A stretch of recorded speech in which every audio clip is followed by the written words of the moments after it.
Telugu Bigg Boss season 9లో Tanuja winner అవ్వనందుకు నాకు చాలా బాధగా ఉంది. ఎందుకు? అసలు ఆడవాళ్లకొక గుర్తింపు కూడా రాదు. ఎప్పుడూ వంటింట్లోనే ఆడవాళ్లు మగ్గిపోవాలా? దేంట్లోనూ విజయం సాధించొద్దా? అంత సపోర్ట్ చేశారు కదా, లాస్ట్లో ఏమైంది? ఎందుకు తనుజ విన్నర్ కాలేదు అంటూ ఒక మహిళ బోరున ఏడ్చేసింది. కళ్యాణ్ విన్నైనందుకు హ్యాపీని, కాని బిగ్ బాస్ హౌస్లో లేడీ విన్నర్ని చూడాలనుకున్నా, లేడీ విన్నైతే చూడాలి అనుకున్నా. తనుజ విన్నవనందుకు చాలా చాలా బాధగా ఉంది అంటూ ఆమె విలపించింది. తనుజ విన్నర్ అవునందుకు చాలా బాధగా ఉంది నాకు. ఎందుకు అసలు ఆడవాళ్ళకు ఒక్కసారి కూడా గుర్తింపు రాదు? ఎప్పుడు వంటింట్లోనే మగ్గిపోవాలి ఆడవాళ్ళు. దేంట్లోనూ ముందడుగు వేయలేద్దా?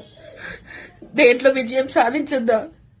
అంత సపోర్ట్ చేసిరు కదా, లాస్ట్ మూమెంట్లో ఏమైంది? తనుజ విన్నర్ అవ్వలేదు. నాకు కళ్యాణ్ విన్నర్ హ్యాపీ, బట్ నేను లేడీ విన్నర్ ని చూడాలనుకున్నా. బిగ్ బాస్ హౌస్ లో లేడీ విన్నర్ అవుతే చూడాలనుకున్నా. తనుజ విన్నర్ అవునందుకు చాలా బాధగా ఉంది, చాలా బాధగా ఉంది, చాలా బాధగా ఉంది.